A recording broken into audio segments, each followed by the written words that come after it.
There is no epoch in history that seems to us as it must have to the people who lived through it. What we live through, in any age, is the effect on us of mass emotions and of social conditions from which it is almost impossible to detach ourselves. Often the mass emotions are those which seem the noblest, best, and most beautiful. And yet, inside a year, 5 years, a decade, 5 decades, people will be asking, how could they have believed that? Doris Lessing, Prisons We Choose to Live Inside. Every age, every epoch has its thinking patterns and modes of behavior. Each age considers its knowledge to be superior to what has gone before. In each age, people are under the effect of the incumbent conditioning and the mass emotions. It is not easy to detach from these influences, and the majority of people live their lives in obedience to them. It is useful in each age to be aware of those influences which are dominant and that are utilized to popular effect. The Perennial Psychology takes into account these dominant operative forces and functions in the knowledge of their presence and their likely impacts. The modern seeker in the world of today likewise needs to have a keen awareness of these foremost impacts and forces. Within each era, there are thought models or narratives that are popular. Often, they come as part of the social programming of each given epoch. That is, each era cultivates certain sets and parameters of thinking which are promoted and protected. These then filter down to influence how people's perceptions, beliefs, and thinking patterns are formed. People may have the belief that they have free will, when this is in fact a delusion based on a perceived liberty of behavior. Just as software programs the parameters and goal definitions of a machine, so does social conditioning program a set of codes into people and their cultures. Once these codes are known, it can become fairly easy to predict the attitudes and behavior of large groups of people. In general, humanity is much less individualized than its members believe themselves to be. The following tale illustrates how each epoch has its way of thinking. This tale is called The Three Epochs. 1. Conversation in the 5th century. It is said that silk is spun by insects and does not grow on trees. And diamonds are hatched from eggs, I suppose. Pay no attention to such an obvious lie. But there are surely many wonders in remote islands. It is this very craving for the abnormal which produces fantastic invention. Yes, I suppose it is obvious when you think about it, that such things are all very well for the East, but could never take root in our logical and civilized society. Number 2. Conversation in the 6th century. A man has come from the East, bringing some small live grubs. Undoubtedly a charlatan of some kind. I suppose he says that they can cure toothache. No, rather amusing. He says that they can spin silk. He has brought them with terrible sufferings from one court to another, having obtained them at the risk of his very life. This fellow has merely decided to exploit a superstition which was old in my great-grandfather's time. What shall we do with him, my lord? Throw his infernal grubs into the fire and beat him for his pains until he recants. These fellows are wondrously bold. They need showing that we're not all ignorant peasants here, willing to listen to any wanderer from the East. Number 3. Conversation in the 20th century. You say that there is something in the East which we have not yet discovered here in the West. Everyone has been saying that for thousands of years, but in this century we'll try anything Our minds are not closed. Now, give me a demonstration. You have 15 minutes before my next appointment. If you prefer to write it down, here's a half sheet of paper.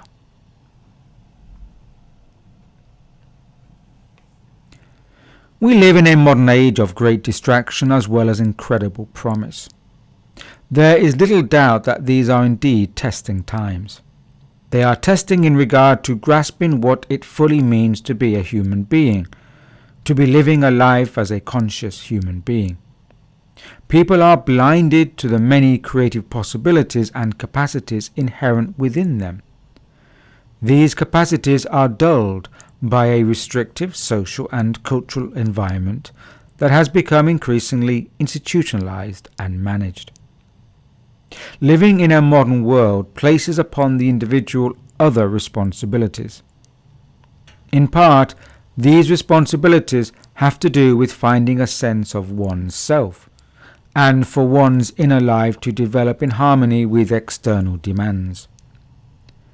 The individual requires a certain amount of independence in order to freely have self-expression. The suppression of self-expression, which is dominant in many cultures, often leads to dependency upon external institutions as well as certain indulgences such as consumerism or distracting pursuits. These are often a way of escaping anxiety or depression, which are emotional and mental responses to the suppression of a person's inner self. Many people have a sense that their creative capacities are underused, or that they are not given opportunities for full self-expression. The push toward further automated lifestyles, which is predominant in modern industrialized nations, is not conducive to the full self-expression of one's inner life. Within this environment, a person is compelled to find the necessary conditions that can allow them to be receptive to a developmental path. These are some of the obstacles that face a modern seeker in the world today. It is imperative that any person seeking a developmental path have a deep sense of self-worth. Otherwise, it may be the case that what they are seeking is a substitute for their own lack of self-worth. This state is not only non-conducive to any real learning path, but is detrimental to interior growth. Life in the modern era is accustomed to providing for a sense of lack. Modern societies promote the feeling or sense of lack in order to be able to provide a customized, consumptive lifestyle as a means of compensation.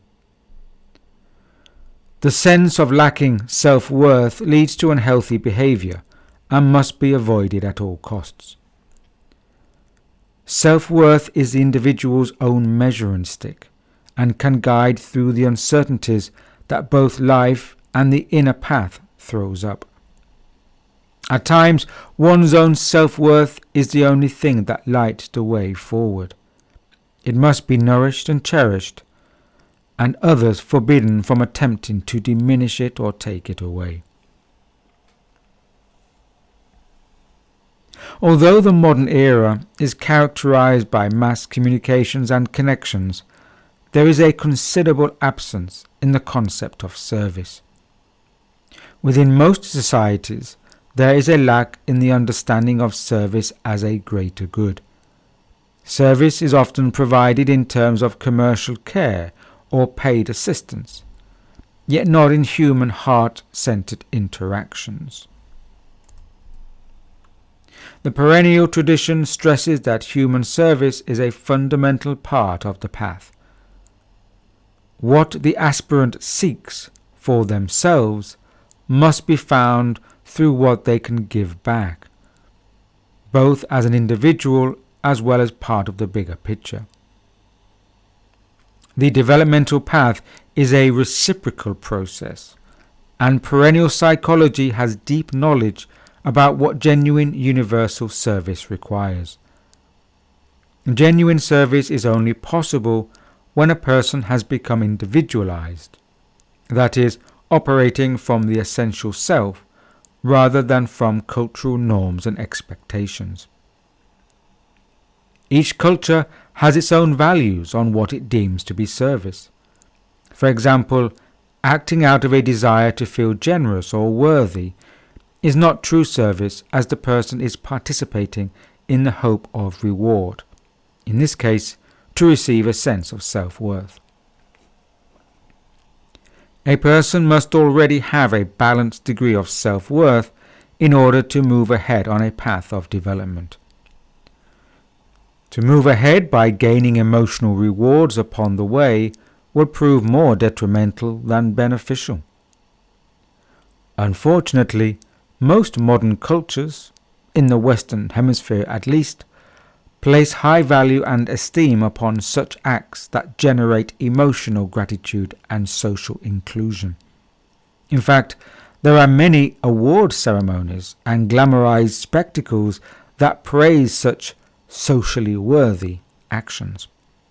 To any serious aspirant and seeker, these are but distractions upon the path. The Perennial Psychology rather views invisible service as being the correct path.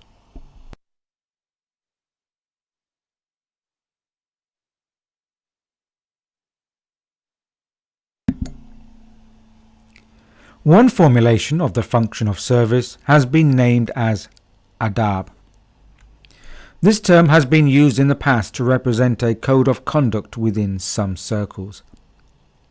The original root meaning of the term adab means to prepare a banquet, to invite to a meal. Its more general and cultural meanings have come to represent politeness, courtesy, good manners, respect, correct behavior, proper conduct, discipline, and service. Adab is courtesy, respect, and appropriateness. It is not formality, but a code of conduct, of being, that adheres to the specific context in which a person operates. As it states, it is a respectful appropriateness. This implies that the individual is fully aware of their cultural surroundings and adjusts their conduct to apply to the situation.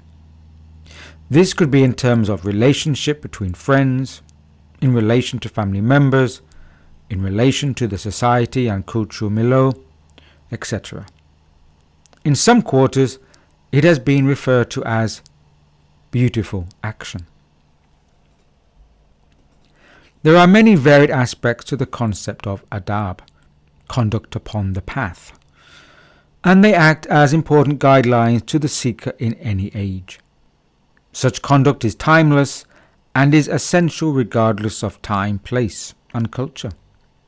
Some of these aspects may be described as the following: to make one's practices inwardly sincere rather than outwardly apparent. To recognize one's own faults rather than finding faults with others. To recognize one's own ego and to struggle against its overt manifestation by remembering that our greatest ally is love. To limit one's preoccupation, worry, vanity, and ambition over the world and the worldly. To seek to heal any wrong that may have been caused to another and to correct any misunderstandings as soon as possible. To remember that no good will come out of the expression of anger or excessive amusement. To be patient with difficulties. To recognize and remember that all people are members of the same family. To avoid gossip and bad-mouthing. To be indifferent to favor or benefit for oneself. To show responsibility for receiving what is one's due. To be free of envy and ambition, including the desire to lead or instruct others. To do what one does in terms of genuine service, not for the desire for reward or the fear of punishment.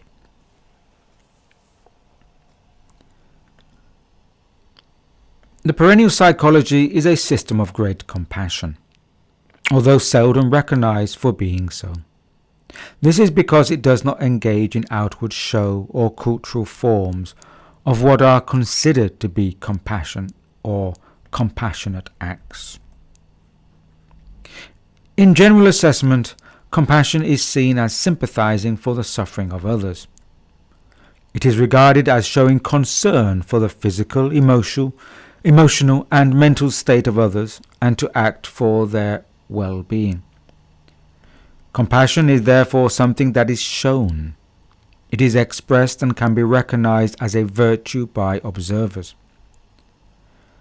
The perennial psychology functions in recognition of the well-being of others, although does not necessarily express or manifest this publicly or in ways commonly recognized. This is partly because emotions are greatly manipulated within external environments. Societies and cultures have shown misplaced emphasis upon the evaluation and conditioning of various emotional behavior and responses. Also, that to engage in culturally sanctioned modes of compassion, which may attract praise and recognition, can prove detrimental to the inner development of the individual. The modern age, with its global media communications and overt commerciality and consumerism, specifically targets people's emotional states. Compassion has been exploited as another form to gain financial advantage. It must also be recognized that the perennial perspective operates within a broader scope than most people can realize, and its concerns are not only for the here and now. The lens through which modern society evaluates certain value sets is distinctly limited in terms of the perennial perspective. It would be advisable for the aspirant in today's world to be aware of these subjective value sets and how they are utilized or manipulated in various contexts. The seeker will find it necessary to exercise great patience and flexibility when dealing with the everyday obstacles and chaos that life throws up. Modern life is one of bombardment in terms of impacts and stimuli. The environment of the human senses has become vastly crowded in recent years, with an influx of electromagnetic energy, electronic sounds and noise, as well as high levels of deliberate misinformation and targeted messages. In a world of mass communication, we are constantly being told what we should want or believe, or that we need certain things. The simple truth is that all people share a similar longing, a similar hunger, as this next story shows. It can be called the story of the grapes. 4 travelers, a Persian, a Turk, an Arab, and a Greek, had agreed to travel together as companions for some time in order to share the road. They had spent the morning walking a great distance and had arrived at a village feeling very hungry. They found that they only had a small amount of money between them and had thus decided to use it to buy some food for them all. This had started them arguing over what food they should buy.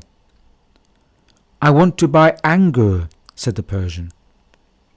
"I want uzum," said the Turk. "We should buy inab," said the Arab. "No, we need to buy stafil," said the Greek. Another traveller who was passing by happened to be a linguist, and he said to them, "Give me your money, and I will be able to buy food to satisfy all your desires." At first, a group of 4 travellers were distrustful of the new traveller, yet finally they agreed to let him have their money to buy some food for them all. The man went to a fruit shop and bought 4 bunches of grapes, which he returned to the group. "This is my augur," said the Persian. "And this is what we call uzum," said the Turk. "You've brought me inab," said the Arab. "No, this is what we call stafil in my language," said the Greek. The grapes were equally eaten between the 4 travellers, and they soon realized that their argument had been due to their lack of understanding in the language of the others. The travellers are like the ordinary person in the world. The linguist is similar to a guide upon the perennial path. People recognize that they need something because of an inner hunger. Yet they often give different names to this longing. Yet despite the different names attributed to it, it is the same thing. It may be called different names by religious institutions or by philosophers or theorists. However, it is only when a person of knowledge appears, as in this case the linguist, that such hunger can be provided for with the correct nourishment. It can be said that people do not fully know what they need, or they are unable to articulate their need due to a lack of self-knowledge or awareness. Similarly, the perennial tradition is the wine made from the grapes. This longing for grapes represents the initial stage. The wine is not yet offered until the earlier stage has been absorbed and understood. This wine is the fruit of wisdom. The grapes are the earlier need for knowledge. Knowledge and wisdom are not the same, although modern society often confuses the two together. Likewise, modern life generally takes information to mean knowledge. Again, these are two distinct forms. Contemporary society has little understanding of wisdom. Although the word is familiar, yet few people can grasp what it really means. The modern age has steered away from the concept of essentialism.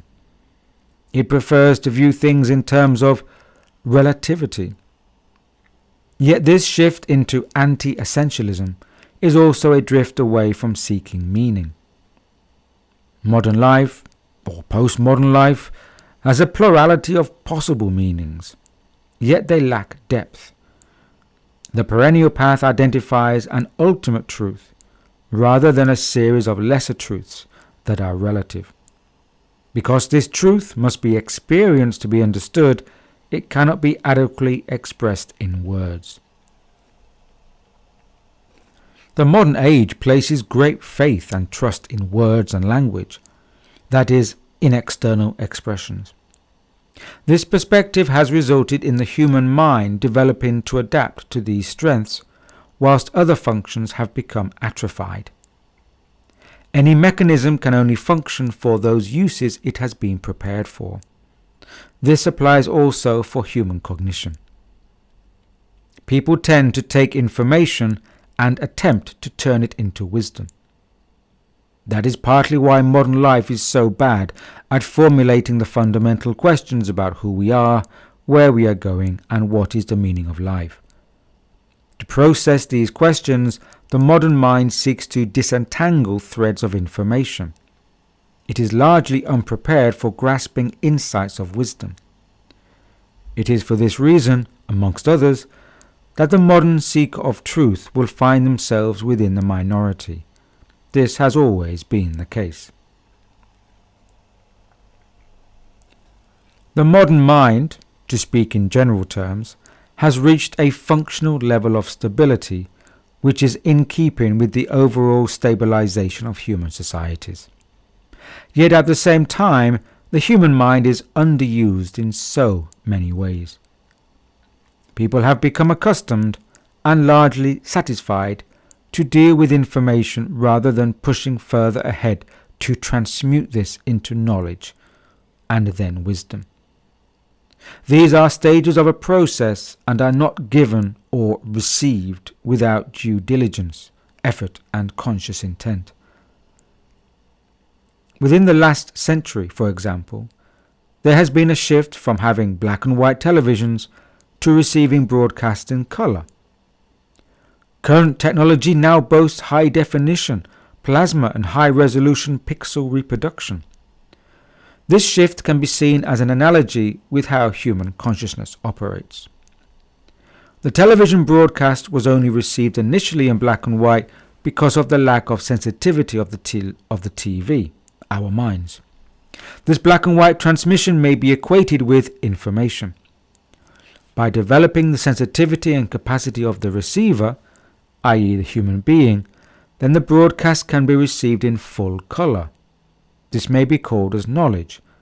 To transmute this color definition into high definition requires an extra level of technology, i.e. a developmental technology, which can be referred to as the transformation of knowledge into wisdom.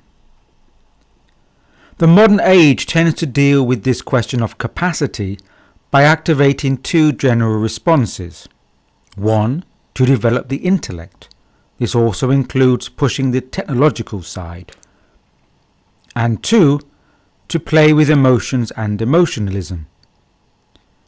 The effects of these strategies are that 1. There is a vast increase in the accumulation of information and data. This data collection lacks purpose and meaning and further isolates human society. And 2. Emotionalism becomes further exploited and manipulated through media, propaganda, and popular distractions. Both these responses lack any understanding of purpose and meaning, which is fast becoming a feature of the modern era. This is one of the reasons why the perennial psychology, as a modern expression of the perennial tradition, is so important at this time. There is a great need for the developmental path to be operative within the modern world. The idea of gnosis, direct experience, and of transcendence, inner development, have become discarded in recent times in favor of materialism and material consumption.